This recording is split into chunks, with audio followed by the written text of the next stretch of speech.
So this entire combo is the ECU, the harness, the USB tuning cable, the actual tuning cable itself, and it also gives you a couple of copies of the paid version of Tuner Studio for, you know, warm up enrichment and V Analyze Live. So all that comes together and it's $675. Now, the biggest reason why I bought this ECU is actually because it is water resistant. So currently on the Datsun Roadster, we're using an MS3X, right? So we ran the MS3X inside the car with the harness coming out. But the biggest complaint that I have personally, and what people have said, is the amount of wiring. Yes, it is a, you know, something that we are working on, and the wiring would be cleaner once we're all done. But I sat down and I thought about it, and I said, well, realistically, the easiest way of doing this would be to have the ECU mounted inside the engine bay and the wiring would be short. So the only other ECUs that I could think of was, one, the micro squirt. The micro squirt is technically not water resistant, but people have taken them apart and then put a bead of silicone inside of them and then it sealed it up. The other ECU was the Max ECU, and so I didn't go with the Max ECU just because that, to be honest with you, I know it's a good ECU, I just don't have any experience with it.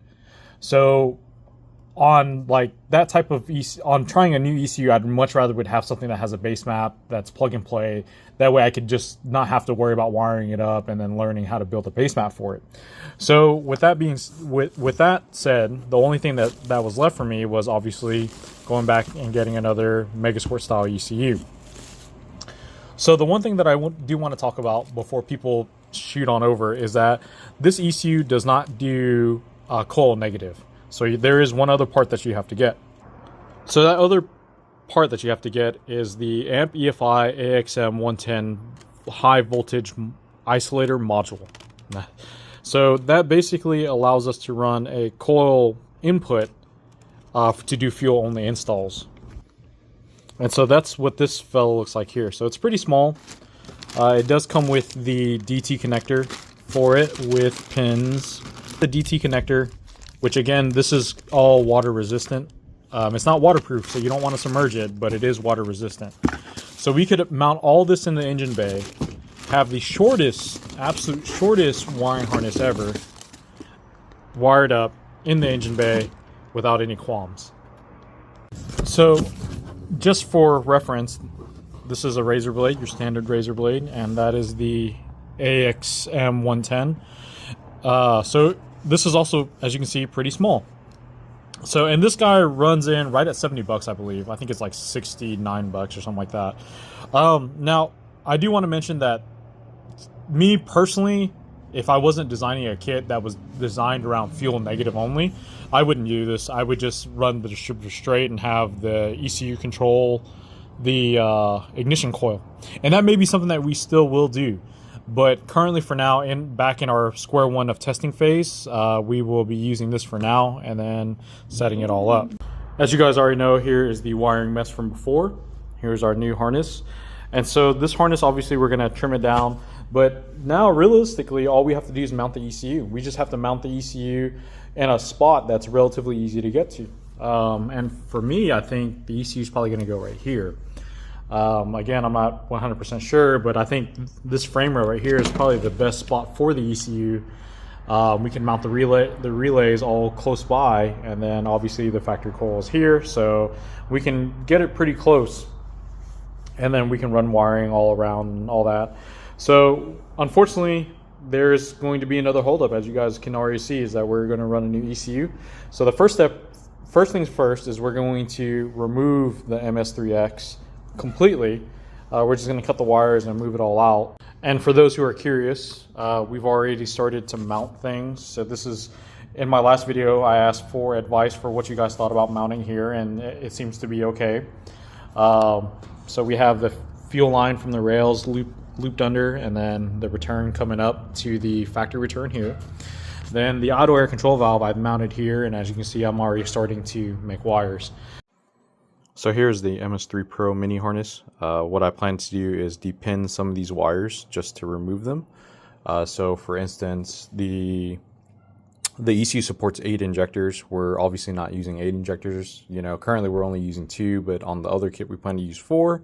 So I can basically get rid of 4 of those injector outputs. We can repurpose them to use it for other things, but on the ECU itself, it already has like a fuel pump output and it already has a PWM idle output. So I'm not really seeing a need to keep all the additional ones in, except for one maybe for the fan. But beyond that, there's no other real need to keep any of the other outputs. The outputs I do plan to keep are probably going to be the spark outputs, A, B, C, and D. So it will run an 8-cylinder, excuse me, but it has to be done in waste spark. So I may remove those 4 except for one, just for down the line if I end up keeping the distributor and running a coil. But you know, just because I'm depending doesn't mean I'm throwing the pins away. I just will be not using them in the harness, so there's no reason to cut them out. Plus they're pretty dang long. Okay, so we stripped a good bit of wires. I'm not sure how many, but quite a bit. So that's all that's left over there. And as you can see, the wires are all back into their split loom.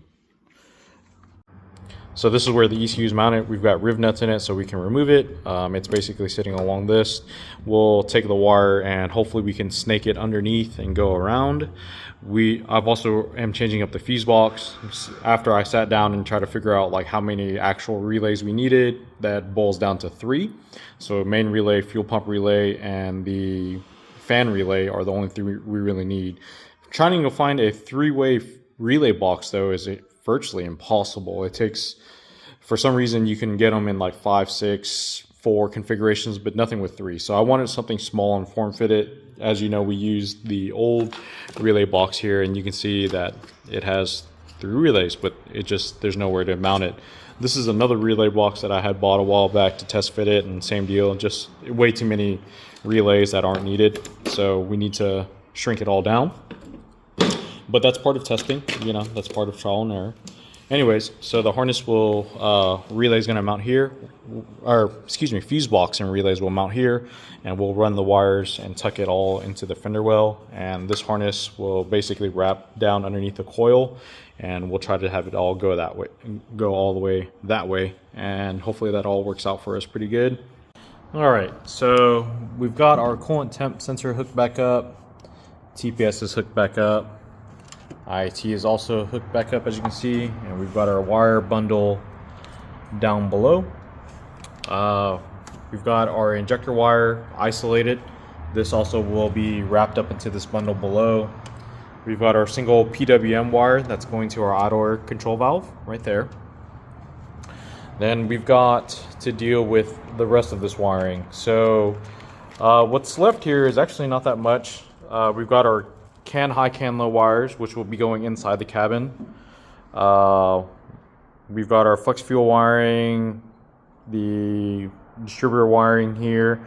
So, and all this other stuff is we also have our output trigger wiring, which is for the fans, fuel pump, and main relay.